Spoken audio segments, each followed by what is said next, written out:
of peace.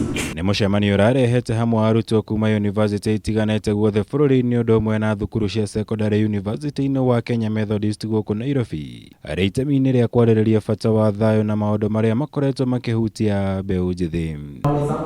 Minister wa ũgitĩri wa mĩhaka ya bũrũri Eugene Wamalwa ũrĩa ũrarĩ mũgeni wa gĩtĩo akiuga ngahĩha iria ciayumĩrire hĩndĩ ya gĩthurano kĩa mwaka wa 2007 nĩ ũndũ wacokirie bũrũri na thutha no kĩrehe hathara nene. Gũkũ agĩthingata mbeũ njithi ya gũthingatithia thayu na gwĩthema kũgayũkanio na mĩthingi ya kĩũteti. Be our ambassadors for peace.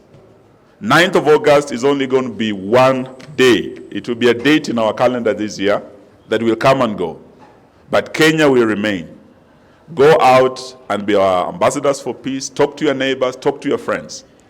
When they come out to vote, let them vote peacefully. Whoever they choose should be their leader. Without the future, then the youth are finished.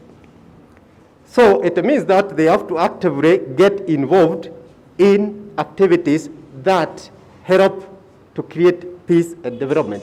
Because within that, you can be able to thrive. Mũcemanio ningĩ nĩ ũmũrĩkĩte itũmi iria ikoretwo igĩcũngĩrĩria mbeũ njithi kwaga kwĩyandĩkithia ta aikia a kura. Minister Wamalwa akiuga nĩ ũgwati mũnene kwaga kũnyita itemi rĩa gũthura atongoria erũ bũrũri-inĩ.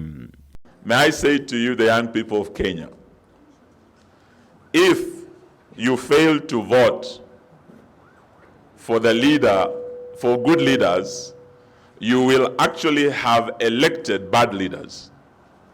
By withholding your vote to get the right MCA in your area, to get the right governor, to get the right senator. If you cannot go to register as a voter, and Muriuki, an old man who wants to be elected, who will throw him out if you are not registering?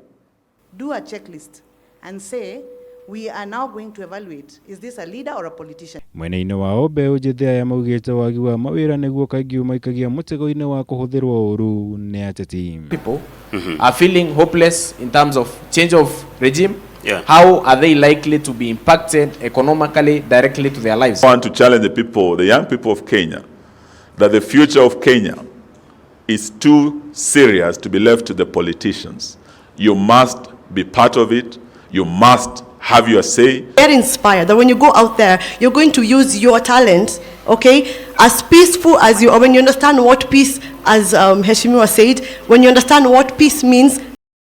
Girivotera Kameme TV, Jitago Maura, Wagunya.